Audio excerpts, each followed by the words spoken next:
Handa si dating Senador Laila De Lima na tumulong sa investigasyon ng International Criminal Court para mapanagot si dating Pangulong Rodrigo Duterte sa mga kaso nito.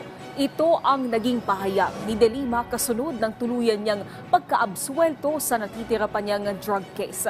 Base sa inilabas na desisyon ng Muntinlupa Regional Trial Court Branch 206, inaprubahan ang kanyang hiling na demurrer to evidence o pagbabasura sa mga ebidensya sa kanyang kaso. Dahilan para maakwit ang dating senadora kasama ang 4 na iba pang akusado na sina Franklin Bucayo, Ronnie Dayen, Jonel Sanchez at Jad Dera.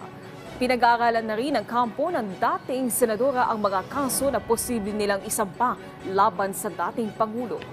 Ito po ang message ko sa dating Pangulo, kay Ginoong Duterte. Kayo ngayon ang mananagot sa mga kasalanan niyo sa taong bayan. Isa lang po akong biktima. Libo-libo mga Pilipino ang pinaslang nila nung nakaraang madugo at peking war on drugs.